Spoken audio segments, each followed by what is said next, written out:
lean into what you really want and let go of the fear, because you have just as much of a chance at being successful at something you love than at something you hate.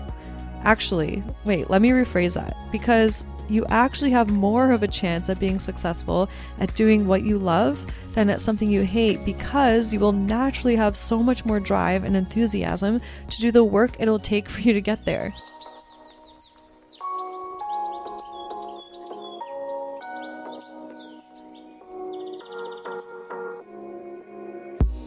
When I first started my wedding photography business back in 2011, I made just $5,000 in my business.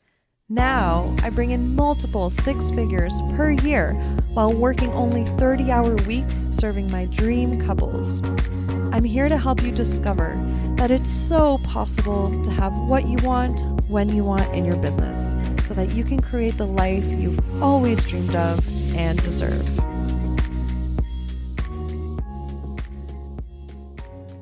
Welcome to another episode of the Shine and Thrive podcast.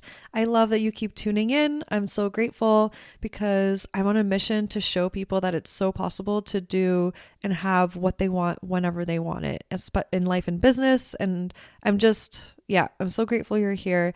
And today I'm really excited to talk about a topic that has helped propel my business to where it is now in a huge way. Like, this has been a huge catalyst in my life and business. And it's basically, I'm going to break down the pros and cons of generalizing versus specializing. And I'll also take you behind the scenes of my story of how I kind of came to specialize and why I chose to go that route. So I've had experience with both generalizing as a photographer and specializing, and I can confidently say that I much prefer specializing. I think you guys can tell. So I'll give you the reasons why when I lay out the pros and cons for each of them. But first, I will say that there is no right or wrong path here. It's just about paying attention to what works best for you, what sets your soul on fire. So it's so possible to start off as a wedding photographer, knowing you love photography, but not quite knowing what you want to focus on shooting yet. And that's okay. It's because you don't know what you love to document most yet, and that's just a part of your discovery journey. It's through trying out and photographing different things or situations or people that gets you closer to realizing what you love shooting most. It's also possible to start out right away knowing exactly what you want to focus on shooting. I've had mentoring sessions on both sides of the spectrum where one person was so confused on what they wanted to focus on, yet another knew exactly right away what got them most excited. For me, for example, I was confused as fuck. Coming out of college, coming out of the photography program, I was so confused. So actually 9 years ago when I was about to graduate, I actually told this story in my first podcast episode ever. So it's a deeper story if you tune into the first podcast episode. Here I'll do like a quick kind of recap of it because it provides context of how I got to where I am. So 9 years ago, I first thought I wanted to go into fashion photography actually. And that's because that's where I thought I could be the most creative. But then Story Wilkins walked in and did a presentation for the whole class on her wedding photography. She did like a slideshow to music that was so impactful. And it changed my perspective on that. She basically flipped me 180 from wanting to do fashion photography to wanting to document moments. She helped me realize that it was about people. Like, I wanted to freeze emotional moments in time for others, so they always had those photos to look back on. So after that, I tried shooting everything to do with people. Families, babies, maternity, couples, weddings, events. I did it all. But I felt like I wasn't getting much traction and everything just felt so confusing and overwhelming to me. Then came along Jeff Yoakum, who coached me into specializing. And again, if you want to hear the whole story, check out episode number 1 of my podcast. So he taught me that through specialization, I could focus all my energy on what I loved shooting most and then get really good at it and then get known for that. And since I would be so specialized, I could charge premium. So I clearly decided to focus on weddings and more specifically, documenting weddings for free-spirited and sentimental couples. I specialized myself so much that I got to photograph what I loved most, which are wedding moments, and work with people I felt like I could be myself around. This led to getting really good at what I did specifically and being able to charge more for my work. And in my world, this is what it means to live the dream. So now, let me outline for you the pros and cons of generalizing and specializing. Breaking down these for you can help you decide what path you think speaks more to you. Okay, so let's start with generalizing. So here are the pros. Number 1, you get to have variety in what you photograph. Number 2, you can challenge your creativity more since you are photographing different types of scenarios, which can broaden your creative horizons. Okay, so those are the pros. Cons. Okay, number 1 for the cons. It can feel overwhelming to stay well organized. You have to create pricing PDFs, contracts, email templates, questionnaire templates, workflow systems, etc. for each category you photograph. Marketing. Oh yeah, con number 2. Marketing can feel confusing because it's not clear on exactly what you do and who your target market is.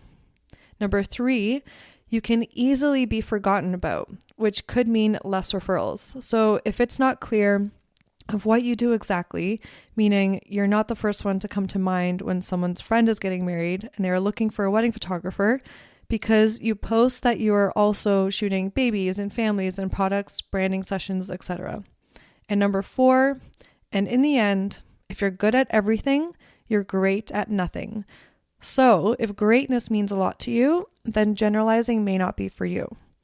Okay, so now let me break down the pros and cons of specializing. So pros. Number 1, your confidence levels increase because you get really great at that one thing. Number 2, you stay memorable to people because it's easy for them to remember exactly what you're great at. Number 3, it's so much easier to stay organized and on top of everything, creating pricing PDFs, contracts, email templates, questionnaires, workflow systems, etc., because you only have to create all those things once and keep them updated. So think of it as like one product SKU.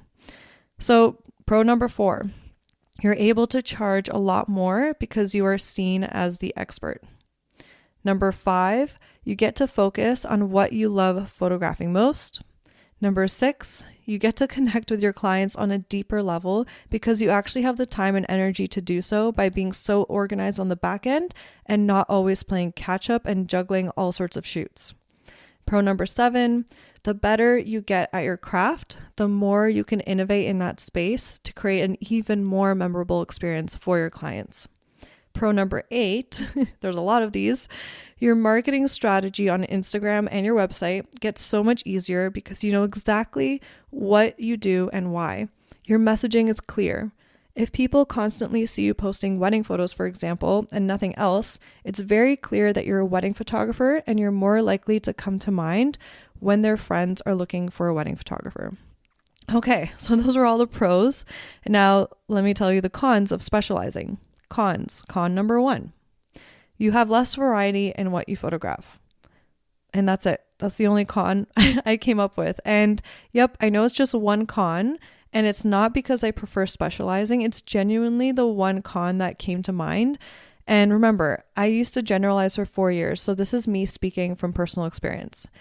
So to me, that's not even a con because I just love what I do so much and I feel like I have enough variety because I'm always telling new stories for different people and the locations are always changing and even the weather. I'm always dealing with weather. So to me, that's a lot of variety. But I know what you're thinking.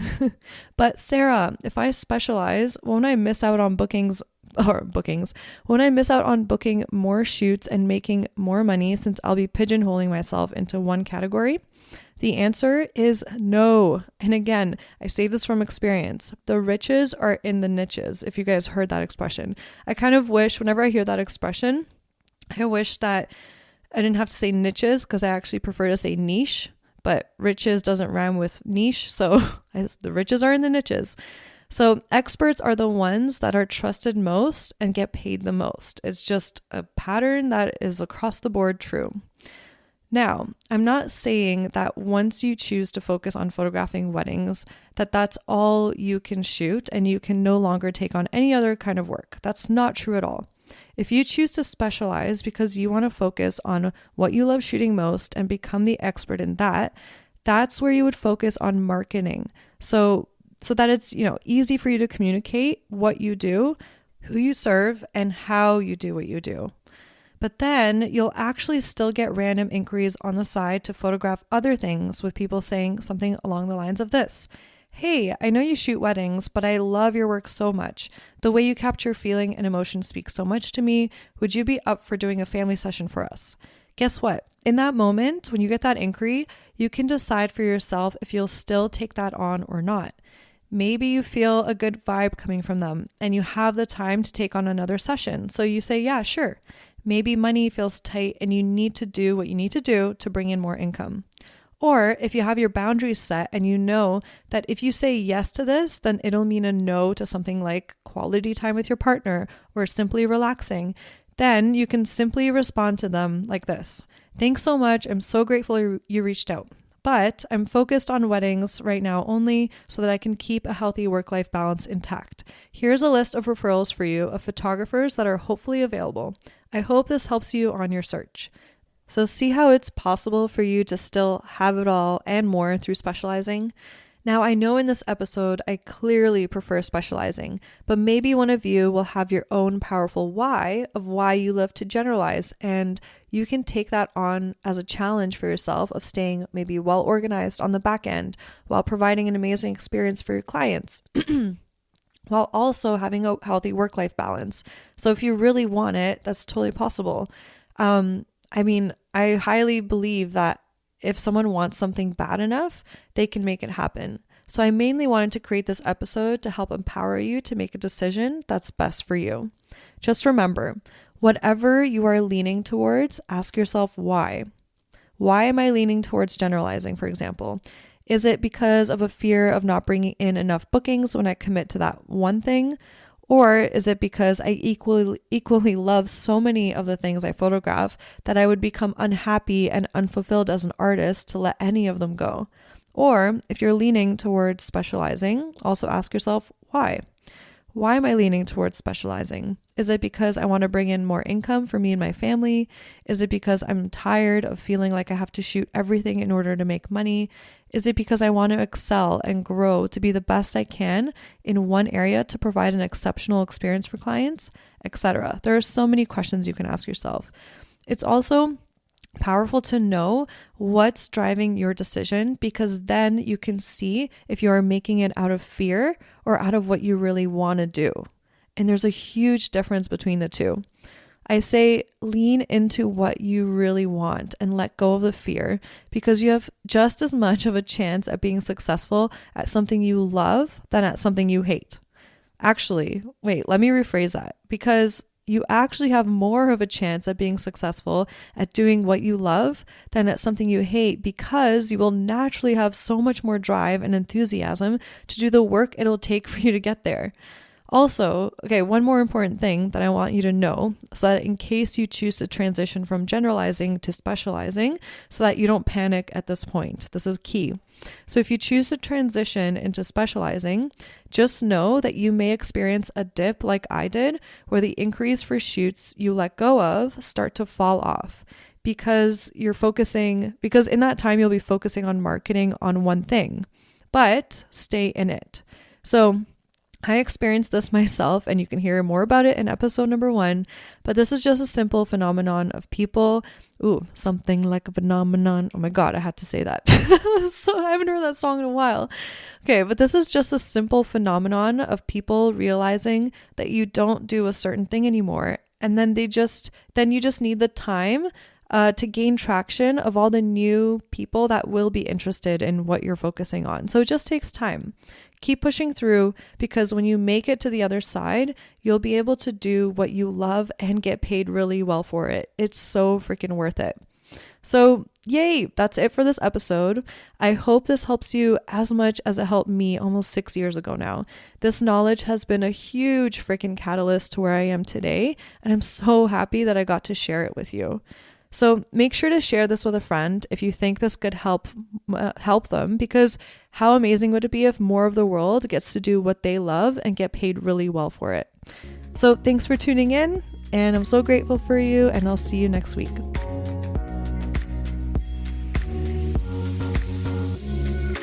Yay! Thank you so much for hanging out with me and tuning into this episode. If you got value out of it, please feel free to message me on Instagram at Sarah Monica Photo. That's Sarah no H, Monica with a K, photo, to let me know. I get so freaking energized hearing from others that what I've said has had a positive impact on their lives. Also, make sure to hit subscribe to the Shine and Thrive podcast to never miss an episode. I'm so grateful for you, and I'm sending you all the productive vibes your way so you have the best week ever.